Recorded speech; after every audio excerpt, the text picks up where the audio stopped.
जय श्री कृष्ण मित्रों, आपका स्वागत है हमारे channel target with SP sir में। चलिए आज आपको विज्ञान का प्रकाश का जो है दूसरा पार्ट पढ़ा दे।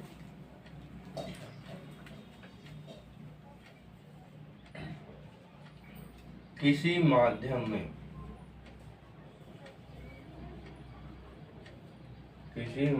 में प्रकाश की चाल ज्ञात करना।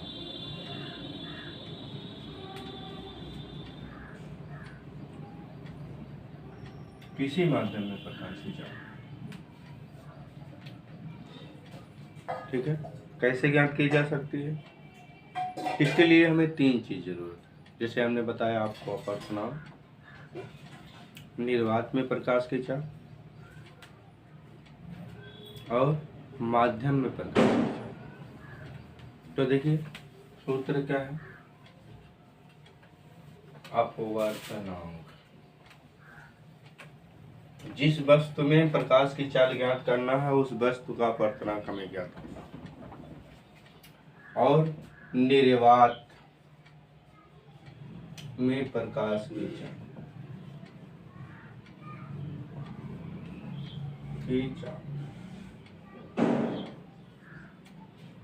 निर्वात में प्रकाश की चाल बटे माध्यम में प्रकाश की चाल। माध्यम में प्रकाश की चाल, ठीक है ना? ये तीन चीज, कभी भी किसी भी माध्यम में प्रकाश की चाल ज्ञात करना हो, जैसे हीरे में प्रकाश की चाल, जल में प्रकाश की चाल, कांच में प्रकाश की चाल, निर्वात में प्रकाश की चाल तो आपको बताएगी कितनी होती है। पिछले वीडियो में बताया गया 3 × 10⁸ मीटर प्रति सेकंड निर्वात में प्रकाश की चाल। यह आपको पता रहे, याद होनी चाहिए। और जिस वस्तु का, जिस माध्यम का अपवर्तनांक है, जैसे जल में प्रकाश की चाल, जल में प्रकाश की चाल कितनी होती है? जल का अपवर्तनांक कितना है? 4/3। क्या? 1.33। और कांच का अपवर्तनांक कितना होता है? 3/2 अर्थात 1.5। ठीक है ना? और किसका अपवर्तनांक है? हीरे का अपवर्तनांक आपको बताया गया। हीरे का अपवर्तनांक कितना है? 12/5 या 2.4। ठीक है ना? अब ये है जो अपवर्तनांक, आपको क्या करना है? याद होना चाहिए। जैसे हमें याद है उस तरह से आपको भी याद होना चाहिए। जब याद रहेगा तो सवाल लगेगा, नहीं याद होगा तो राम भरोसे बैठे रहे। इसलिए याद, निर्वात में प्रकाश की चाल ज्ञात कर लीजिए तो इन तीनों माध्यमों में प्रकाश की चाल आप ज्ञात कर जाएंगे। अब देखिए जो है, कभी भी कोई आपसे अगर पूछ ले प्रश्न कि लकड़ी में प्रकाश की चाल कितनी होती है, तो आप उससे लकड़ी का अपवर्तनांक पूछ लीजिए।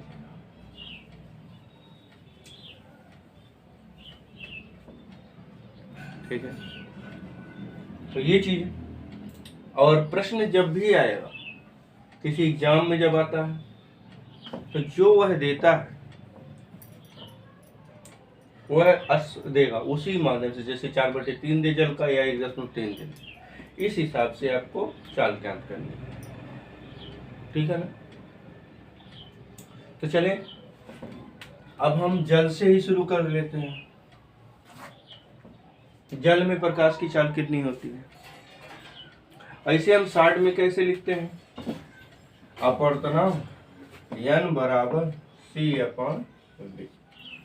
n का मतलब अपवर्तनांक, सी का मतलब निर्वात में प्रकाश की चाल, वी का मतलब माध्यम में प्रकाश की चाल।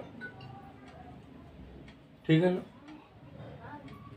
अपवर्तनांक एन से, निर्वात में प्रकाश की चाल सी से, और माध्यम में प्रकाश की चाल वी से व्यक्त करते हैं। ठीक है ना। अब इसी हो साइड कल में ठीक है रहेगा, नहीं तो उस तरह से इतना थोड़ा लिखा जाएगा। ठीक है। अब ये, अब जल में प्रकाश की चाल कितनी होगी?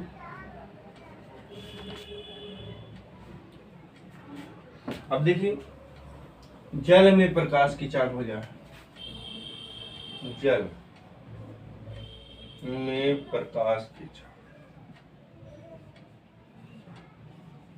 चाल बराबर कितनी होगी?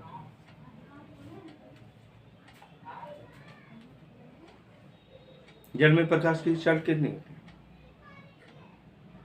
बताइए। वैसे तो नहीं पता है। देखिए, n बराबर c अपान v। n का मतलब जल का अपवर्तनांक, c का मतलब निर्वात में प्रकाश की चाल, और v का मतलब माध्यम अर्थात जल में प्रकाश की चाल। हमें भी v ज्ञात करना है। यहाँ पर हमें क्या ज्ञात करना है? v। हमारे पास n 4/3 ज्ञात है, जल का अपवर्तनांक c, निर्वात में प्रकाश की चाल 3 × 10⁸ मीटर पर सेकंड, और v ज्ञात करना। तो क्या होगा ये देखिए, तब यहाँ लिखेंगे v बराबर c अपान n, ऐसे लिख लीजिए। तो क्या हो जाएगा? तो c का मान कितना है?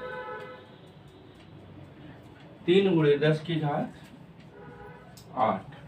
देखिए, मीटर पर सेकंड यहाँ नहीं लिखे, क्योंकि जब सवाल हल किया जाता तो नहीं लिखा जाता।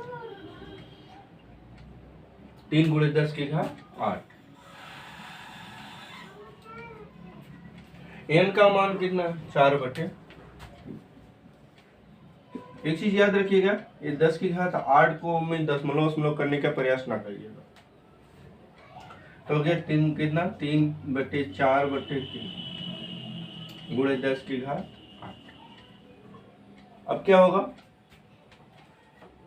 देखिए, ये तीसरा बटे ऊपर जाता है। हम गणित पढ़ाते हैं आपको जब, तो बताएं, तीसरा बटे ऊपर जाता है। तो 3 3 का 9, 3 का 3 से गुणा करा देंगे तो कितना होगा? 9।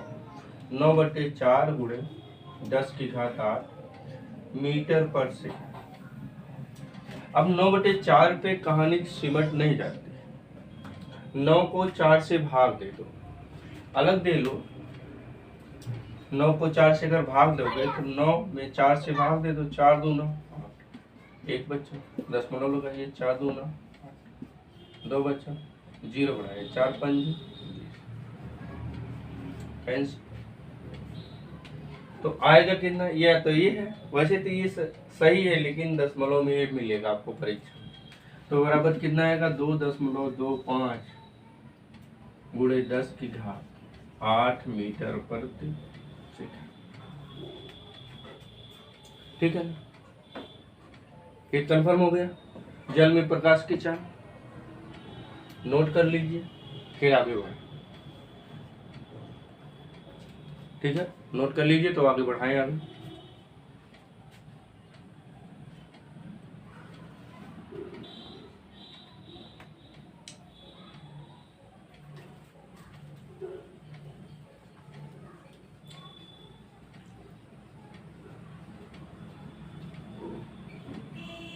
चलिए, नोट हो गए, आगे बढ़े। जल में प्रकाश की चाल से, तो कांच में प्रकाश की चाल, कांच में प्रकाश की चाल। अब जल में कितनी से अलग लिख लीजिए। जल में प्रकाश की चाल कितनी है? अर्थात v बराबर कितना आया है जल का? 2.25 × 10⁸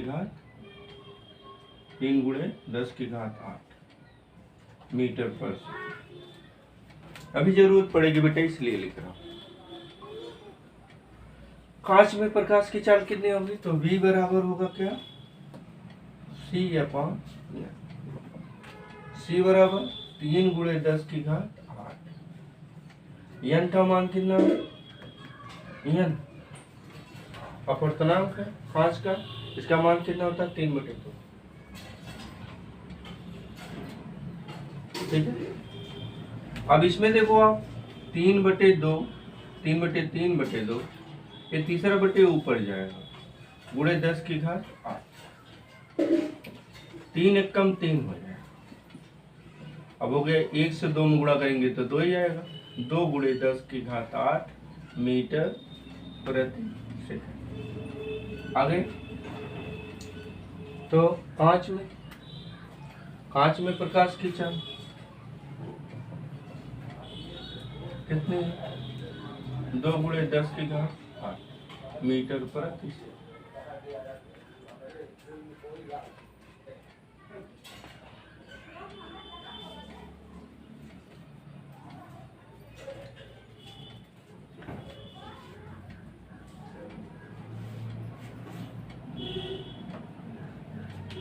ठीक है ना?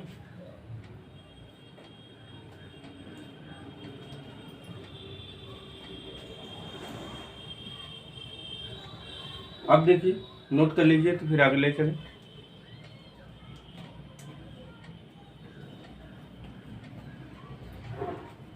चलिए अगले प्रश्न पे आगे बढ़ाएं। हीरे में प्रकाश की चाल कितनी होती है? आपको बताएं, हीरे में प्रकाश की चाल आप तो समझते होंगे, एक तरह से चलती है, एक तरह से नहीं चलती थी। पहले भी हमने वीडियो में बताया है, अलग अलग माध्यम में अलग अलग चाल होती है प्रकाश की। ठीक है। तो हीरे में कितनी होगी? इसमें V बराबर क्या होगा? C upon n। C का मान है 3 गुणे 10 की घात 8 मीटर पर सेकंड। n का मान कितना है? n हीरे का अपवर्तनांक कितना है? 12/।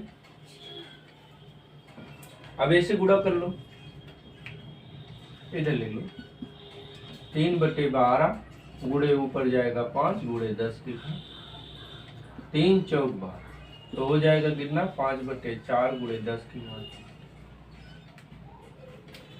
5 में भाग दे दो आप 4 से, 4 एक कम 4, 1 बचा, 4 दूनी 8, 2 बचा, 4 5।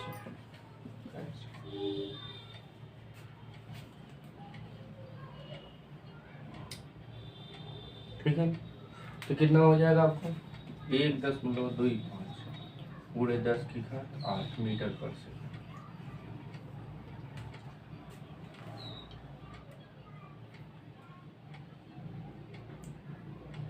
मीटर प्रति सेकंड होगा।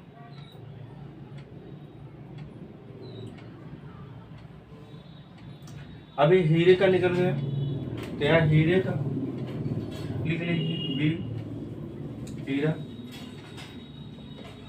अर्थात जो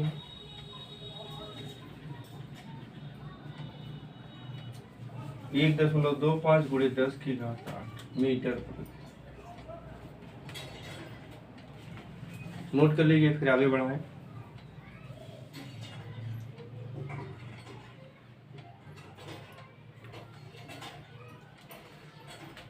चले आगे देखें। हीरे में सबसे कम प्रकाश की चाल है। अब निर्वात में आपको याद ही है, नहीं याद है तो निर्वात में लिख लीजिए। निर्वात में भी बराबर कितना होगा प्रकाश की चाल? 3 गुणे 10 की घात 8 मीटर प्रति सेकंड। निर्वात में कितना है? तो वो सबसे कम है हीरे में। हीरे से बाद में कितना है? कांच में। कांच से ज्यादा किस में है? जल में। जल से ज्यादा अर्थात सबसे ज्यादा किस में? निर्वात में। अब ये प्रश्न आपको कई बार पूछा जाता है कि सबसे ज्यादा प्रकाश की चाल किस में होती है? तो निर्वात में। ठीक है ना? तो निर्वात में तो सबसे कम है। अब ये जो आरोही क्रम में अगर हम बैठाएंगे तो कितना होगा? ये सबसे पहले 1.25, दूसरा है 2, तीसरा है जल, का जो 2.25 और चौथा है निर्वात 3। अब ये सब में 10 की घात 8 था ना, इसलिए उसे छोड़ के हम आपको खुद सिर्फ समझा रहे थे, ठीक है ना। तो सबसे छोटा कम आएगा हीरा, सबसे छोटा कौन आएगा, सबसे कम 4 प्रकाश के किस में है, हीरे। उसके बाद किसके में है, कांच में। प्रकाश हीरे से ज्यादा है 4 प्रकाश के कांच में, और कांच से ज्यादा किस में है, जल, और जल से ज्यादा किस में है, निर्वात, ठीक है ना। कभी भी सीरियल पूछना है तो इस तरह से भी हो सकता है, यह सीरियल बढ़ते क्रम में है, और इधर से अगर उल्टा कर लेंगे तो ये बढ़ते सबसे कम है, उल्टा निशान बना दिया, सबसे कम हीरे में, सब कांच में, तब जल में, तब निर्वात में। अगर और आरोही क्रम में है, अवरोही क्रम में लिखना होगा तो सबसे पहले लिखेंगे निर्वात, फिर लिखेंगे जल, फिर लिखेंगे कांच, फिर लिखेंगे हीरा, ठीक है ना। ये प्रकाश की चाल भिन्न भिन्न माध्यमों में भिन्न भिन्न, इनका आरोही क्रम होता है।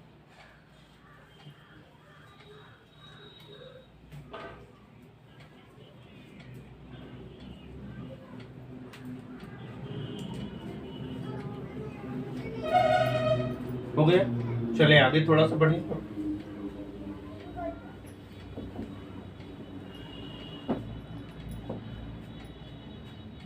ठीक है, नोट लिख लीजिए थोड़ी, नोट इनसे पॉइंट से रिलेटेड। क्या होता है प्रकाश में, जब प्रकाश एक माध्यम से दूसरे माध्यम में प्रवेश करता है, जब प्रकाश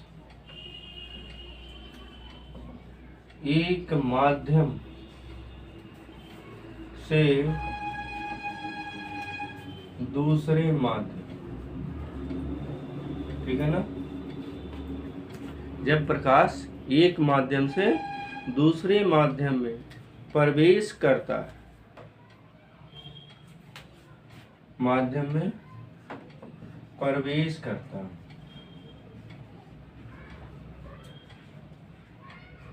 थोड़ा सा स्याही ले लें तब आपको जो है अच्छा दिखने रहा।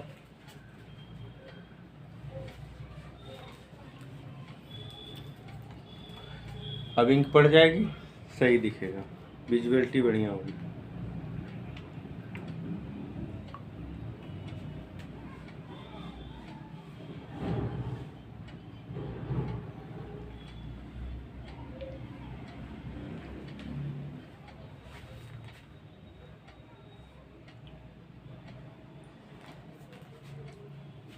अब इंक पड़ गई, विजुअलिटी होगी।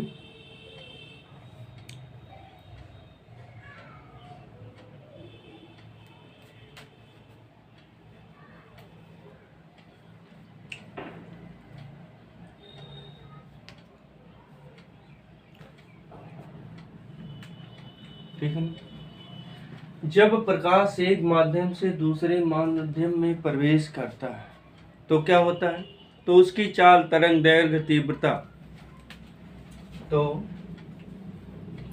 देखो बढ़िया से दिख रहा है ना, उसकी चाल,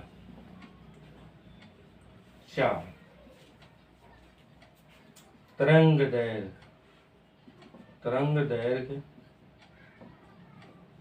तीव्रता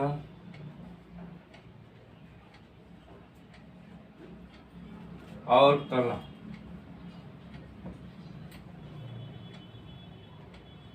तीव्रता, कला आदि परिवर्तित नहीं होती, परिवर्तित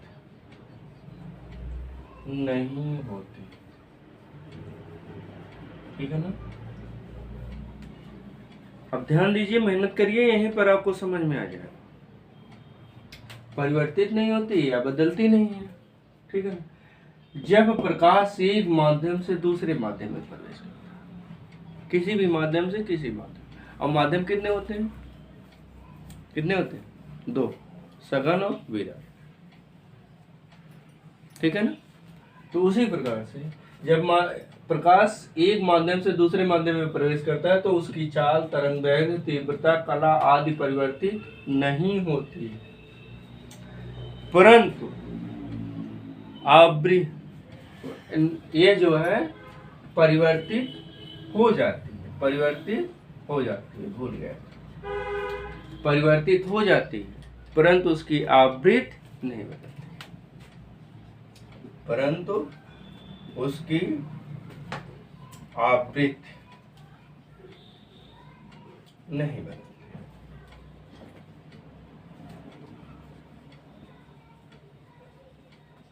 इसी ध्यान दीजिए, जब प्रकाश एक माध्यम से दूसरे माध्यम में प्रवेश करता है तो उसकी चाल, तरंग दैर्घ्य, तीव्रता, कला आदि परिवर्तित हो जाती है, ठीक है ना, परिवर्तित हो जाती है, परंतु उसकी आवृत्ति नहीं बदलती है, ठीक है ना, उसकी आवृत्ति नहीं बदलती। कौन सी आवृत्ति प्रकाश की? प्रकाश जब भी चिकना तल पाए वहां से मुड़ जाता है, और जब एक माध्यम से दूसरे माध्यम में प्रवेश करेगा तो मुड़ जाता, ठीक है, थोड़ा सा अविलंब की तरफ या अविलंब से हट जाता है। अब ये आपको हम अलग बात आगे पढ़ाएंगे, सिलेबस में है, ठीक है ना। तो ये आवृत्ति उसकी नहीं बदलती है, जो इसकी आवृत्ति है प्रकाश की यह नहीं बदलती है, ठीक है ना।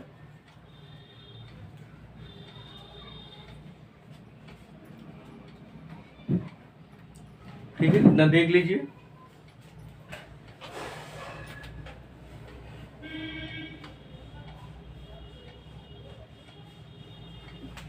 और आवृत्ति बराबर क्या होती है?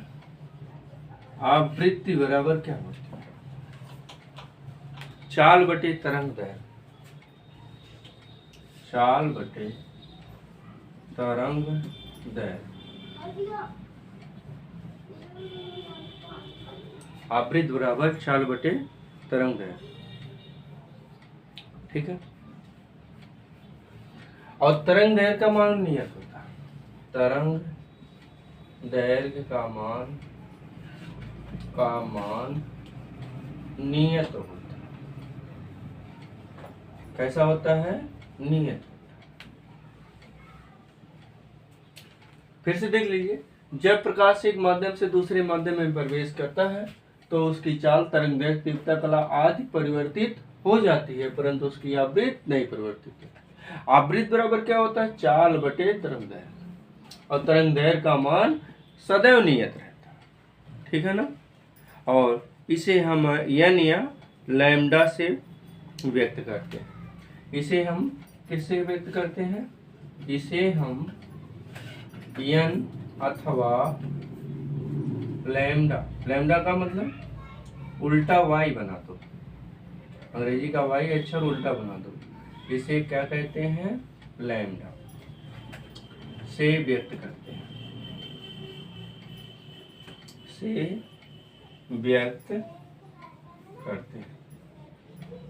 ठीक है। समझ में आ रहा है? समझ में आ रहा है तो आप हमारे वीडियो को लाइक कर दीजिए, कमेंट कर दीजिए। यदि अभी तक आप हमारे चैनल को सब्सक्राइब नहीं किए हैं, सब्सक्राइब कर दीजिए और बेल आइकन दबाना ना भूलें, क्योंकि आपको हमारी वीडियो, लेटेस्ट वीडियो आपके पास तत्काल पहुँचे। धन्यवाद आपको। आगे चलिए आगे देखें, ठीक है ना, तो आगे बढ़ाएं।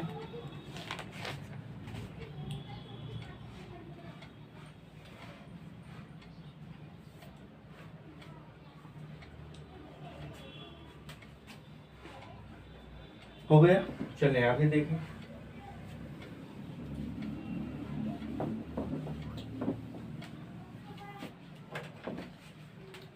जब प्रकाश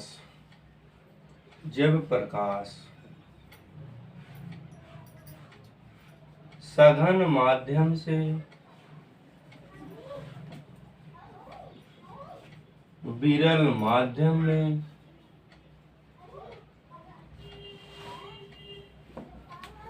प्रवेश करता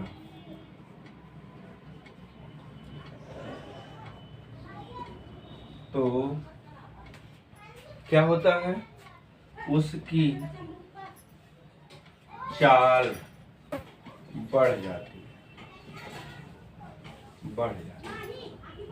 क्या होता है, जब प्रकाश सघन माध्यम से विरल माध्यम में प्रवेश करता है तो उसकी चाल क्या होती है, बढ़ जाती है। इसके विपरीत जब प्रकाश विरल माध्यम में सघन माध्यम में प्रवेश करेगा तो उसकी चाल क्या हो जाएगी, घट जाएगी। इसके विपरीत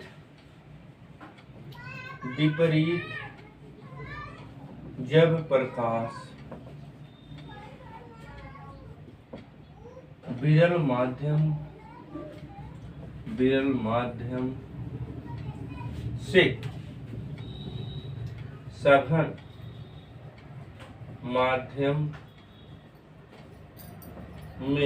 में प्रवेश करता है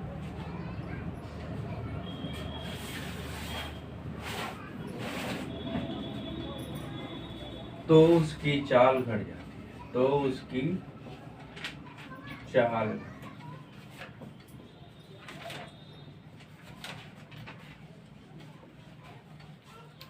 समझ में आई बात।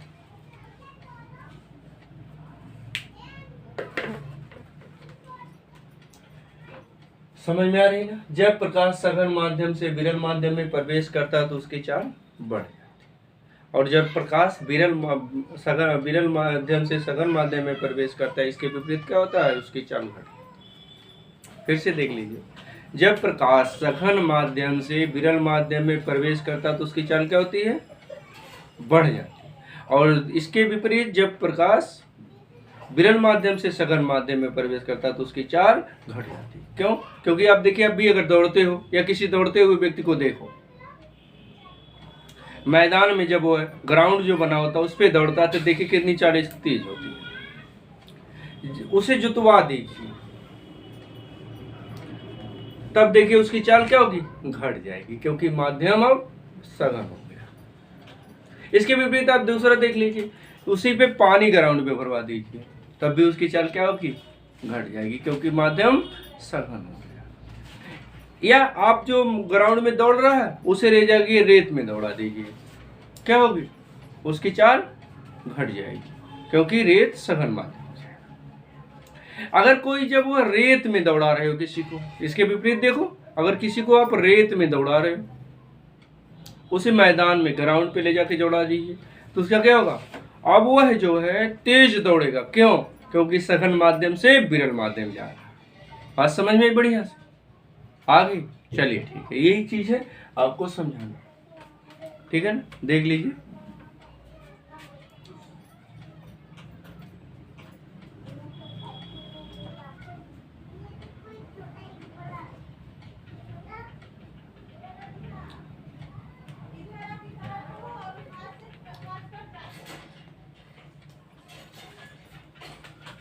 चलिए आगे पढ़ाएं।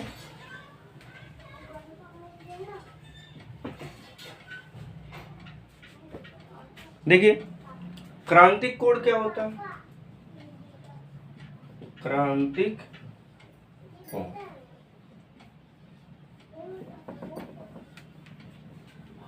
क्रांतिक कोण क्या होता है,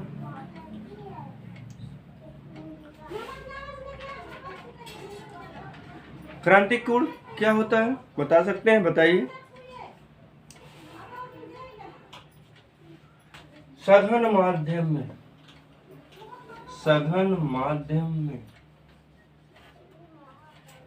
में बना आपतन कोण,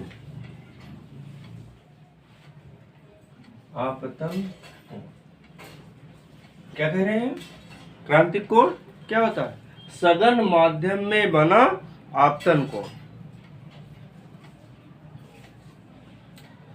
जिसके लिए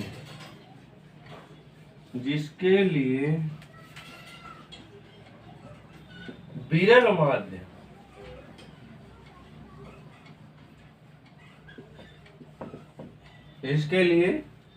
माध्यम में बना अपवर्तन कोण में बना अपवर्तन वर्तन कोण 90 अंश हो जाए, 90 अंश हो जाए। अब देख लीजिए क्रांतिक कोण या क्रांतिक कोण की भूमिका क्या होती है। सघन माध्यम में बना आपतन कोण जिसके लिए विरल माध्यम में बना अपवर्तन कोण कितना हो जाए, उसका मान कितना हो जाए, 90 अंश हो जाए, क्रांतिक कोण कहलाता है। क्या कहलाता है, क्रांतिक कोण कहलाता है। क्या कहलाता है, क्रांतिक कोण कहलाता है, कोण कहलाता कहलाता ठीक है ना। क्रांतिक कोण समझ में आया क्या होता है। क्रांतिक कोण सघन माध्यम में बना आपतन कोण जिसके लिए विरल माध्यम में बना अपवर्तन कोण 90 अंश हो जाए, क्रांतिक कोण कहलाता। क्या कहलाता, क्रांतिक कोण। बात समझ में आ रही है, आगे देखें तो ठीक है ना। अर्थात क्या होता है, आई बराबर सी हो जाता है। आई बराबर क्या होता है, सी। सी माने क्या, क्रांतिक कोण। आपतन कोण का मान क्या हो जाएगा, सी के बराबर, अर्थात 90 अंश हो जाता है। ठीक है, यहाँ सी का मान क्या है, क्रांतिक कोण। ठीक है ना। जब क्या हो गया, ये कब होता है, जब आर बराबर अपवर्तन कोण और वाई बराबर परावर्तन आपतन कोण। अपवर्तन आर का जो है बराबर 90 अंश। ठीक है ना।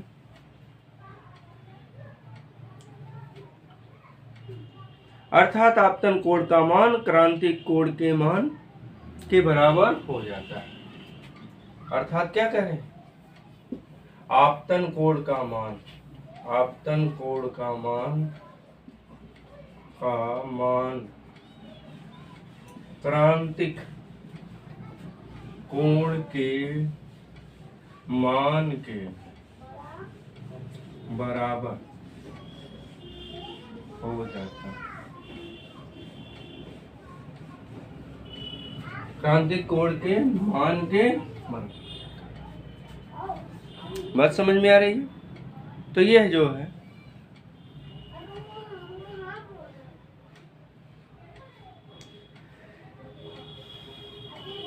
ठीक है ना। जब क्या होगा, अपवर्तन कोण का मान कितना हो जाता है, 90 अंश हो जाता है। कितना हो जाता है, 90 अंश। अपवर्तन कोण का मान कितना हो जाता है, 90 अंश। ठीक है ना, समझ में आ रहा है। ठीक है, बढ़िया से समझ में आ गया, उतार लीजिए तो फिर आगे बढ़।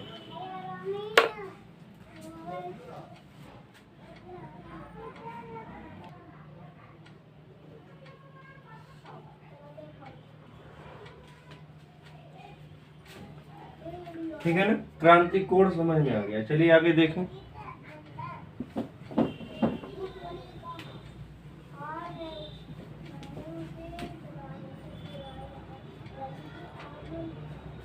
पूर्ण आंतरिक परावर्तन, पूर्ण आंतरिक परावर्तन। पूर्ण आंतरिक परावर्तन क्या होता है, देखिए इसी के कारण जो होते हैं प्रश्न आपके पूछा जाता है। कहते हैं कभी कभी होता है ना, रेगिस्तान में मृग मरीचिका होती है। क्या होती है, मृग मरीचिका,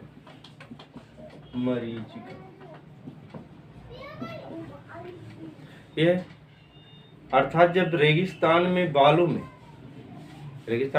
हो रहा है, हिरन जल जो देखता है कि तलाश में भटकता रहता है। अब रेत जो होती है क्या होती है, चमकती है जल की तरह, दूर से जल की तरह चमकती है। दूर से अगर आप देखेंगे तो मालूम पड़ेगा वो जल, तो जल की तरह चमकती है। तो दूर से जब देखता तो वहां जल है, दौड़ते हुए वहां जाता, फिर वहां जल नहीं मिलता क्योंकि वास्तव में जल ही नहीं है। फिर थोड़ी दूर बाद फिर वहां देखता दूसरी तरफ, तो वहां भी चमक रही थी रेत, तो वहां होता क्या, वहां दौड़ के जाता। ऐसे यही क्रिया वह बार बार करता रहता है। इसी को मृग मरीच का कहते हैं। समझ में आई ना मृग मरीच, इसी को मृग मरीच का कहते हैं। और यह क्यों होती है, पूर्णांतरिक प्रवर्तन। आप देखते हैं ना, कभी रोड पे देखिए, महसूस करिए कि मालूम पड़ता क्या, पानी है, रोड पे पानी है, लेकिन ऐसा नहीं होता। वह क्या होता, पूर्णांतरिक परावर्तन होता। ठीक है, ये बात समझ में आ गई। प्रश्न बहुत महत्वपूर्ण है, बहुत ही इंपॉर्टेंट है, वेरी वेरी इंपॉर्टेंट है, ध्यान से पढ़िए। ठीक है ना, तो क्या है,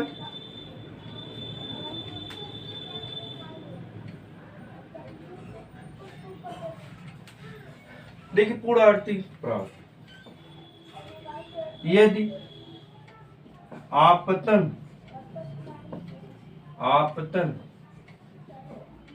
कोण का मान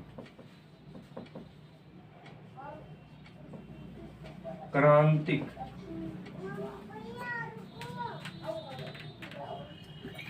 कोण के मान से थोड़ा अधिक कर दे,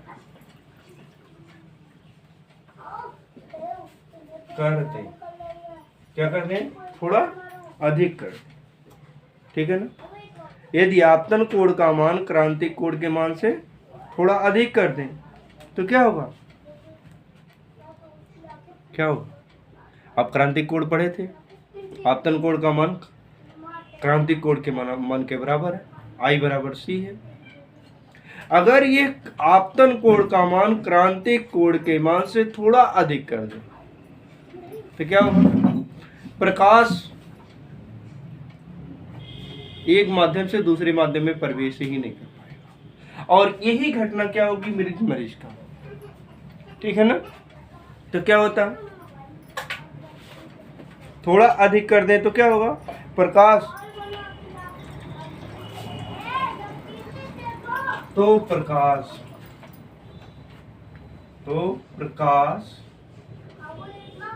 विरल माध्यम में बिल्कुल प्रवेश नहीं करता।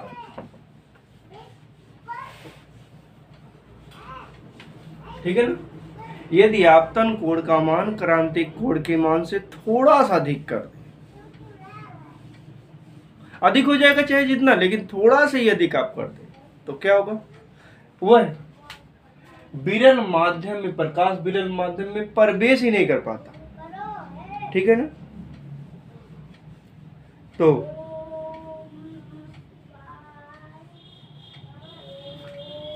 नहीं कर पाता है, तो अब क्या होगा, तो जब प्रवेश नहीं कर पाएगा विरल माध्यम में तो पूरा का पूरा प्रकाश कहाँ होगा, वापस आ जाएगा, कहाँ, सघन माध्यम में। ठीक है ना,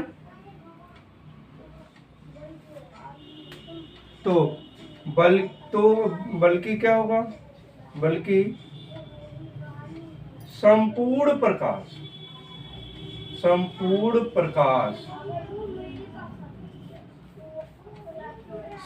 प्रकाश क्या होता है, परावर्तित होकर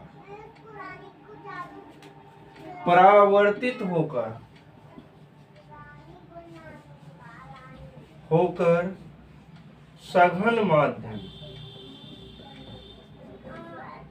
माध्यम में क्या करेगा, पूरा का पूरा वापस आ जाएगा, माध्यम में वापस लौट आता है। इसी घटना को हम क्या कहते हैं, पूर्णांतरिक परावर्तन। ठीक है ना, इस घटना को हम क्या कहते हैं, इसी घटना को पूर्ण आंतरिक परावर्तन कहते हैं।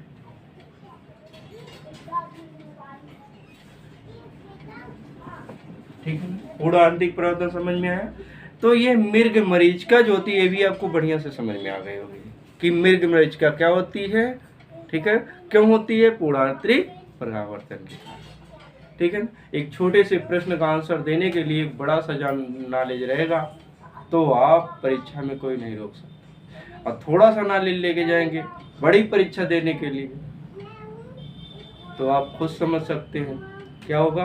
ऊँट के मुंह में जीरा, वो कहीं का नहीं, ना इधर का, न धोबी का कुत्ता हो जाएगा, न घर का न घाट का। ठीक है ना। तो यह है पूर्णांतरिक परावर्तन। यदि आपतन कोण का मान क्रांतिक कोण के मान से थोड़ा अधिक कर दें तो प्रकाश विरल माध्यम में बिल्कुल प्रवेश नहीं कर पाता, बल्कि क्या होगा, संपूर्ण प्रकाश सघन माध्यम में परावर्तित होकर के सघन माध्यम में वापस लौट आता है। इसी घटना को पूर्णांतरिक परावर्तन, यही मृग मरीचिका बनती है। ठीक है ना। चलिए इसे नोट कर लीजिए तो आगे पढ़ाएं।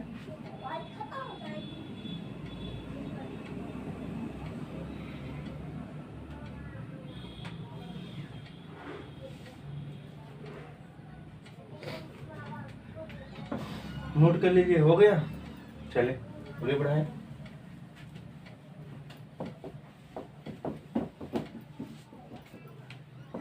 इसकी शर्त क्या है? पूर्णांतरिक परावर्तन कब बनेगा? तो इसकी दो शर्त है। इसकी दो शर्तें हैं। कौन कौन सी? पहला शर्त, दो माध्यम होने चाहिए। ठीक है ना। और दूसरी शर्त क्या है? आपतन कोण का मान क्रांतिक कोण के मान से थोड़ा एक्स्ट्रा होना चाहिए। दो शर्त। तो पहली शर्त क्या है आप बताएं?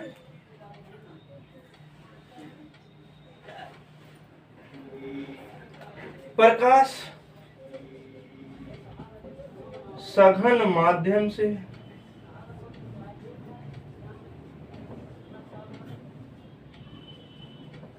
विरल माध्यम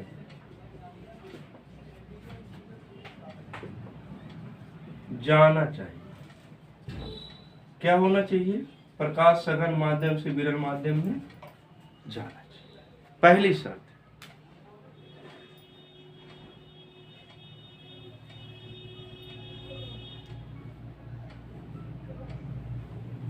ठीक है, पहली शर्त है कि प्रकाश सघन माध्यम से विरल माध्यम में जाना चाहिए। दूसरा,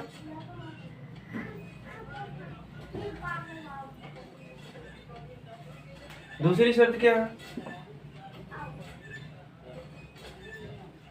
आपतन कोण का मान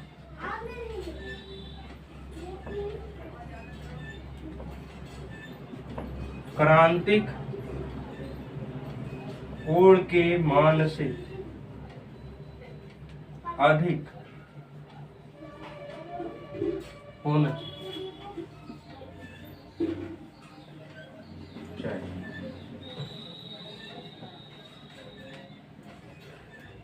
आपतन कोण का मान क्रांतिक कोण के मान से क्या होना चाहिए? अधिक होना चाहिए। अर्थात आई आपतन कोण ग्रेटर देन सी क्रांतिक कोण। ठीक है ना। अब आपको चाहे जैसे प्रश्न पूछा जाए कोई दिक्कत नहीं। ठीक है ना। तो ये है प्रकाश। आज ये प्रकाश कंप्लीट हो गए। अब आगे दूसरी वीडियो में दूसरे चीज लाकर पढ़ाएंगे आपको। ठीक है ना। बड़ी अच्छी मुलाकात रही आपसे, बहुत अच्छा लगा। चलिए जय श्री कृष्ण, फिर मिलेंगे अगली वीडियो में। अगर आपने अभी तक हमारे चैनल को लाइक सब्सक्राइब नहीं किया तो सब्सक्राइब कर दीजिए। आपको ये वीडियो अच्छी लगी हो तो लाइक कर दीजिए, कमेंट कर दीजिए और अपने दोस्तों को शेयर भी कर दीजिए। चलिए जय श्री कृष्ण। धन्यवाद आपको देखने के लिए।